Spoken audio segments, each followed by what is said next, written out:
Jonathan, thank you very much indeed for joining us today. I do appreciate it. You know, in your book, you talk a lot about the extent of Chinese government involvement in Western business and Western technology companies as well, and obviously Western technology infrastructure.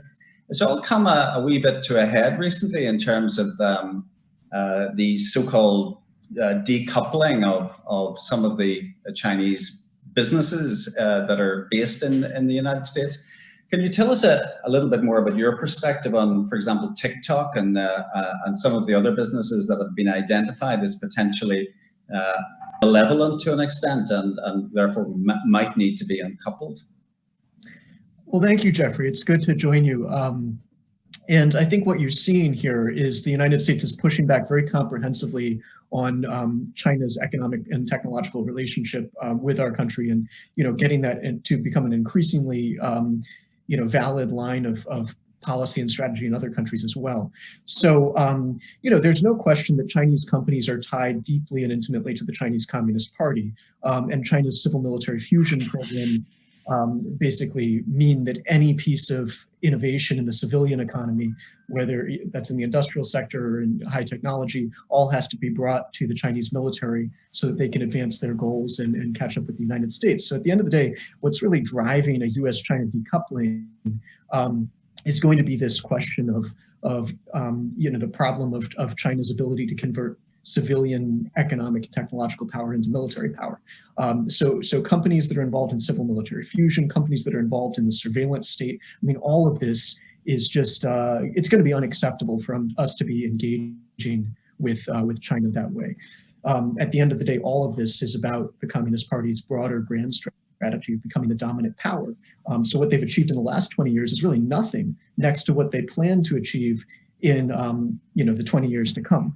So at this point, with the United States waking up to this, with this view sort of spreading across governments around the world, particularly in the democracies, engagement with China, the era of engagement is in a certain sense over. And now it's been clear that the Republican Party and Trump in particular has his position on China. To what extent do you think that the two parties fully realize the extent of involvement and are embracing the idea about doing something about it? Is it bipartisan in your view? I think this is absolutely bipartisan, particularly on human rights issues. I mean, you see that there are many bills being passed in Congress and the Senate unanimously. I mean, there's very little that happens in the United States unanimously these days, but anything on China, a lot of this, Hong Kong, Xinjiang, these efforts and initiatives are moving forward quickly in Congress and with overwhelming bipartisan support. So I think the idea that China is our primary strategic adversary and main national security threat has been fully digested at this point in the United States government across both parties. So at this point, business people, investors, and governments around the world need to understand that the United States of America has essentially reached a consensus on China. And to what extent do you think there is infiltration? I think you allude to in your book the fact that, for example, one of the techniques is that, for example, politicians or indeed senior civil servants in the United Kingdom ultimately end up being employed by Chinese companies. Particularly that was the case with Huawei.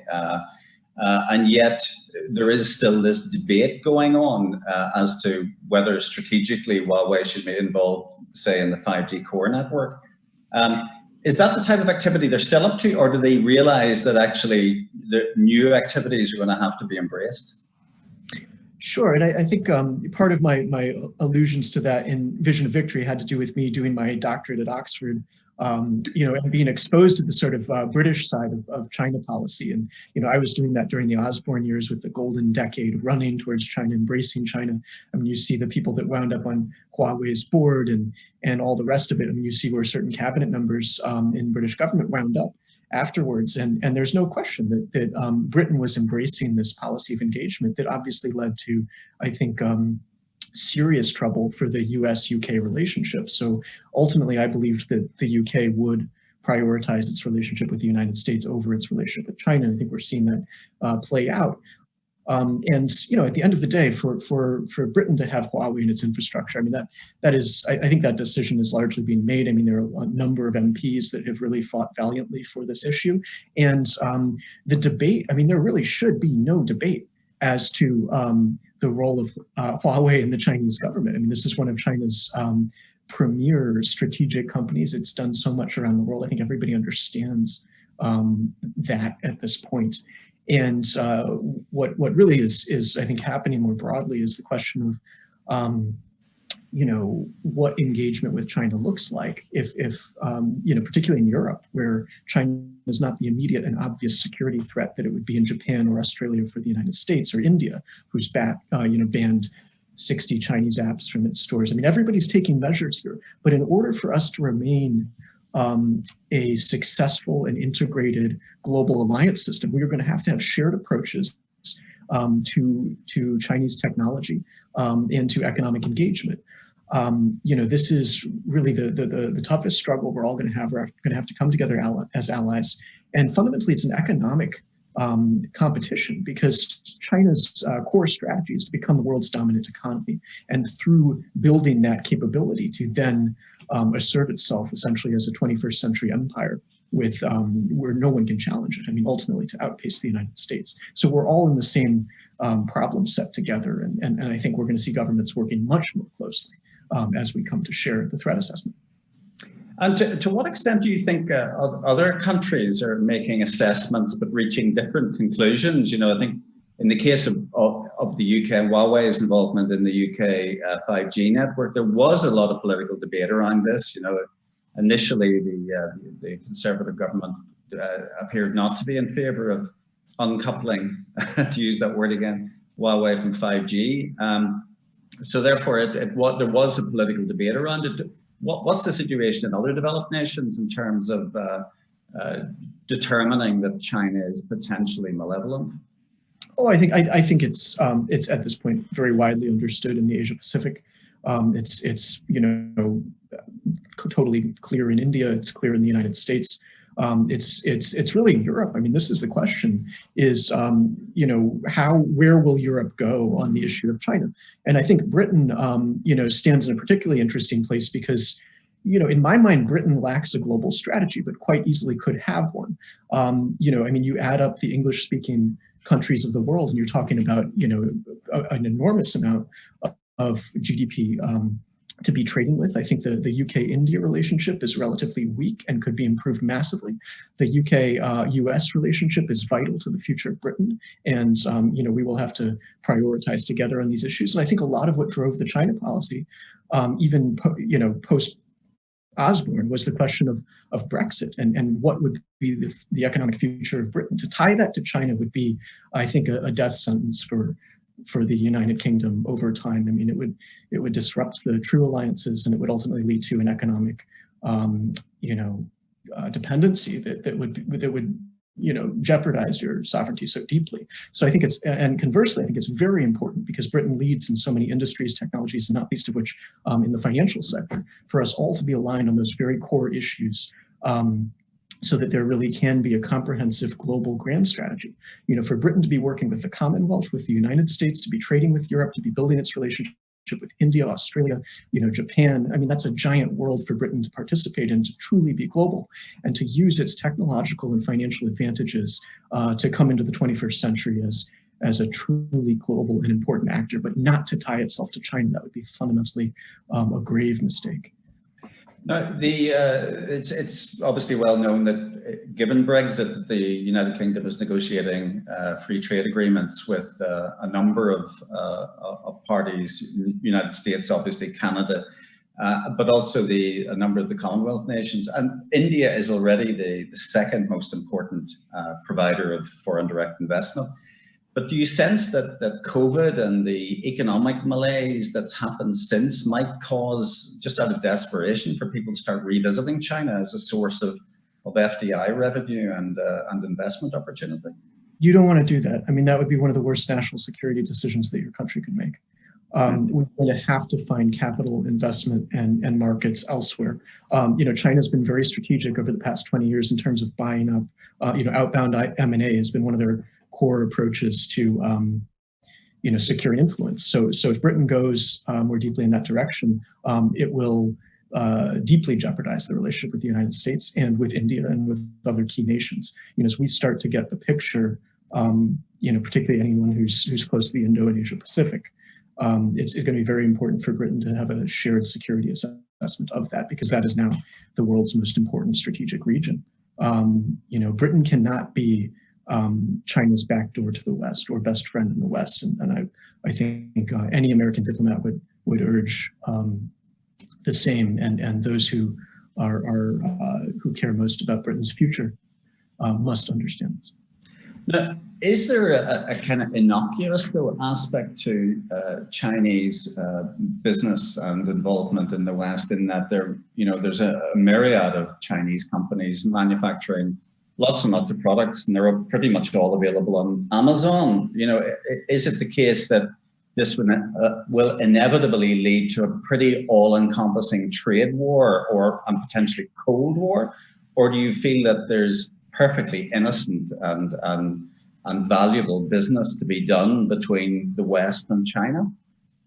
I think the question, you brought up the term decoupling. I mean, there are degrees to this. I mean, we're already seeing obvious examples of it as CFIUS expands in the US, and as tariffs go up, and as certain companies from ByteDance to you name it are brought into this picture.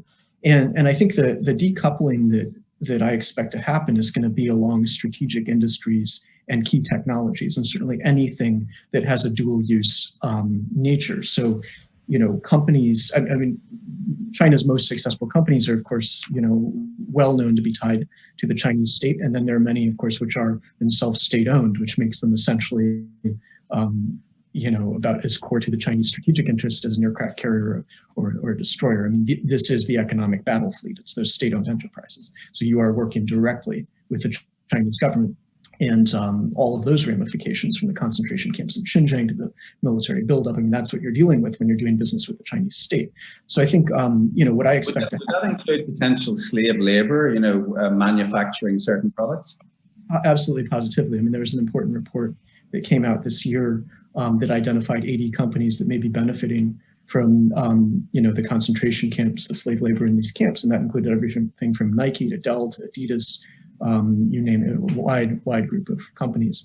And then our own companies, which are over in China, tied into civil military fusion, generally by accident. I mean, the Pentagon released a report in June detailing 20 Chinese companies that are backed by the Chinese military. And a whole number of those are joint ventured with US companies. So that's just looking at it from our perspective, and backed by major global investment banks. So we should expect our companies, and I've been talking about this for a couple of years at this point, but it's the daily news at this stage. I mean, we should expect our companies to have to cease and desist from engagement with Chinese companies that are involved with the Chinese military and with the Chinese sort of systematic human rights abuses. Now, the problem is most companies don't understand the extent to which those two things are true. I mean, engagement with the Chinese military is coming from some very odd places. I mean, it's not just Baidu, doing command and control. It's also during the China-India border crisis, for example, all of rail companies, trucking companies, civilian airlines were all showcased to be used to mobilize Chinese troops and bring them to the front. So it's the whole system. I mean, the Communist Party is using the entire Chinese economy to create military power and a system of repression. So at that point, a point that I often make when we're in discussion with companies through my consulting work at Atlas Organization is that there really is no business to business in China. There's B2C, business to consumer, and then there's B2G, business to government. There really isn't an in-between. If you're doing business with a Chinese company, unless you're in, a non-strategic industry, you are doing business with the Chinese state. So it's B2G all the way. And that's what our companies and banks need to understand, because that's going to become increasingly untenable given China's strategic ambitions and their daily practices. I mean, they're essentially in a state of confrontation with their entire region, with all their neighbors, and with the United States. Yeah, because when there was this great effort, to invest in business in China and to create a business-led form of economic growth, it was sort of lauded in the West for some time as being a move towards liberalization. You know, the Chinese government was willing to allow entrepreneurs to get on with the business of making stuff and creating intellectual property. But your argument is that actually that's just another version of the Chinese Communist Party to all intents and purposes. Well, here's the thing. I mean, it's interesting to me to have this conversation because I think it's you know, the assessment certainly in Washington, D.C. and in the United States has moved so far past that point at this point. I mean, it's just widely understood how this works. And that, you know, that there was a landmark speech by Secretary Pompeo, you know, just last month about essentially how engagement is over. I mean, we understand civil military fusion. We understand the Communist Party. We understand its objectives, and we understand that the engagement strategy failed. I mean, I think that's, there are very few defenders of that at this point, you know, in the United States. And I would be concerned that Britain and parts of Europe are still behind on that assessment, you know, particularly in the business community, because the whole objective there is to go and do business and engage with this large market and such, and people are earning money off that.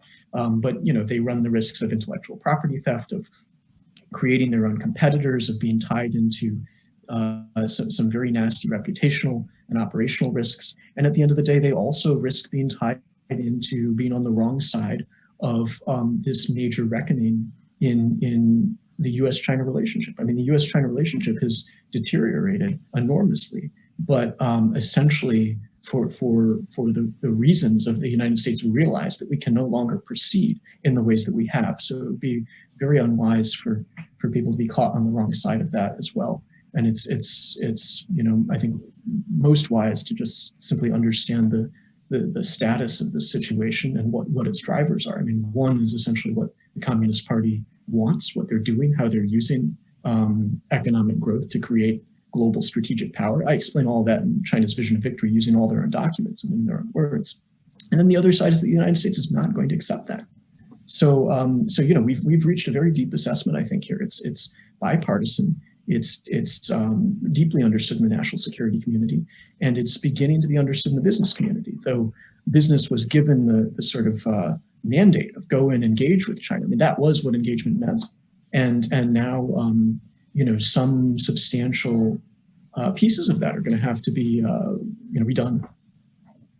There is, though, a sense that it's going to be difficult to uncouple. If you look at the, you know, and it's widely, you're right, it's widely discussed now that we need to look at the supply chain and start replacing parts of the supply chain, certainly for strategic components and critical infrastructure. We need to replace that with stuff that we make in the West. However, you know, the supply chain for electronic components is so dependent on Chinese manufacture. And even in the case of Huawei and the 5G network, the UK government is saying that it will be removed by, I think, 2027. But in the meantime, there'll be an awful lot of that componentry in place. And of course, meanwhile, Chinese companies and financial entities will be busy investing and making up for the shortfall of investment funding, given the COVID pandemic response.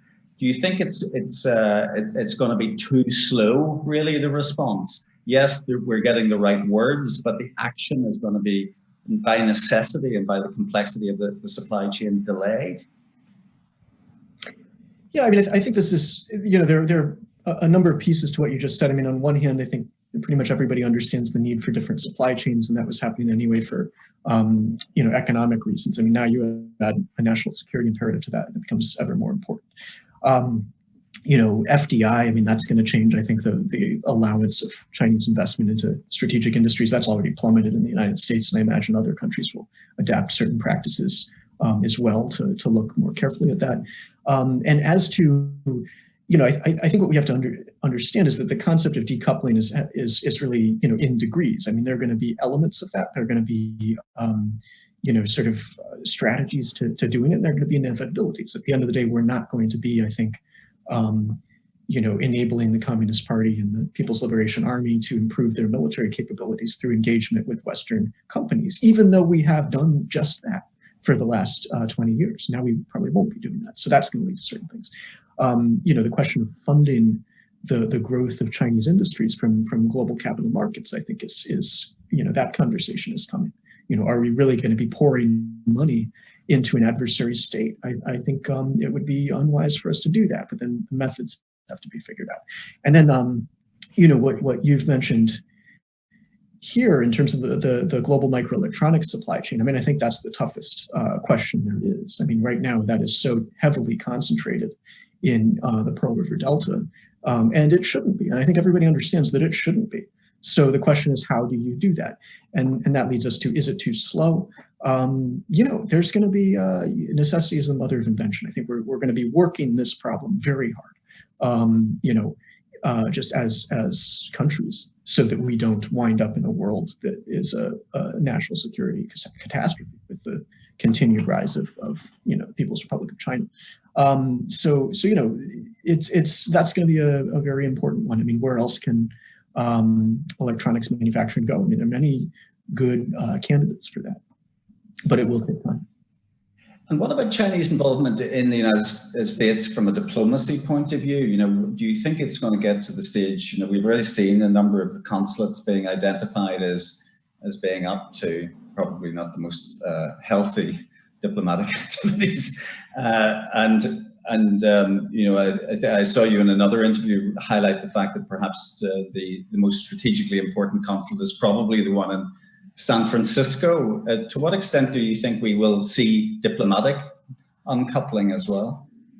Well, I think the main thing for the United States is going to, in my mind, you have to gain control over intellectual property theft and other things that damage and essentially assault our competitiveness on a regular basis, and how much of that is being conducted through Communist Party operations in the United States. I mean, that I think is one of the main drivers behind closing a consulate is what were they really up to? I mean, Chinese industrial espionage is a massive concern. The Department of Justice was opening a new China-related case every 10 hours, was a public announcement last month or the month before. So, why would we continue to do that? We wouldn't.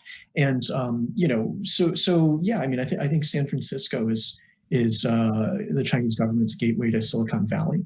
I think, I wouldn't be surprised if a great deal more scrutiny gets put on that particular consulate, and on Chinese involvement in Silicon Valley as well. I mean, the other side of it, of course, is the tech companies themselves that have been globally sourcing talent for so long, and they're doing everything they can to be the world's best. And that's where we would want them. So you really have to have this dual track thing where we're trying to create the most competitive companies and leading our countries into becoming the most competitive that they can be, while at the same time ensuring that our pockets aren't being picked on a daily basis by a hostile actor with intercontinental military ambitions. I mean, that's just something you can't you can't do that. So new rules of the road, I think, are likely, and that's what we're watching every day.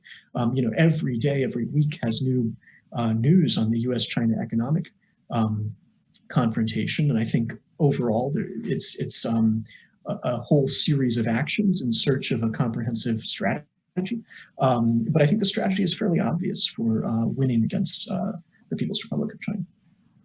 And just my final question is the Chinese people and the extent to which they're aware of this and aware of some of the malignancy, and despite the fact that they are a hardworking and noble nation of people, to what extent are they aware that their government, obviously I'm sure they're fully aware, but is there any sense to which they're getting more frustrated? Obviously we've seen the situation in Hong Kong. Hong Kong is essentially going to be absorbed way before its time into the infrastructure of the communist state. Is there any sense, apart from the activity in Hong Kong, that people are getting, restless about this? Well, I think, yeah, and Hong Kong was an incredibly important, moment, because I think it showed the international community, I mean, essentially Europe, what the problem really is here with the Communist Party of China. We also have to remember that there are many people in the mainland that are fully behind the party when it comes to Hong Kong, and that's really just a virtue of party control of media, of schools, of education, of pretty much all of that, and being mass manipulators of a narrative. So, you know, I think the people of China understand on some level that 30 years of engagement with the world was positive to them. And there are also many of them that have lived through, you know, not my generation of millennials, but older generations that lived through the worst excesses of the Chinese Communist Party. I mean, you know, let's not forget the Communist Party killed 50 million people in the 20th century. I mean, they've killed more human beings than any organization in history. And you know, there are many ordinary Chinese citizens that, you know, witnessed the Cultural Revolution, the Great Leap Forward, these sorts of things. And these generations are waning now. But I think that understanding that this party can lead them to disaster does exist. So that's why I think it's important for, in our diplomacy, to maintain that sort of distinction between the party and the people, and to remind ourselves that, you know, there may be a version of China out there that coexists better with, you know, the international community, but that version does not yet, you know, it's not presently the version that we're dealing with. So we have to deal with what's on the table in reality right now. Jonathan, I really appreciate it, and I must say that China's Vision of Victory is an incredible read and an incredible piece of research. So I do appreciate all your time and for, you know, keeping up this relentless series of interviews talking about this incredibly important topic. Thank you very much indeed. Thank you so much, and you know, it's a pleasure to connect anytime, particularly with the tech community. I mean, this is one of the most important pieces of this competition. So for everyone in tech investment, in technology companies and on all the rest of it, I mean, understanding these issues is just going to be vital to the 2020s. Thank you so much. Thanks a lot, Jonathan.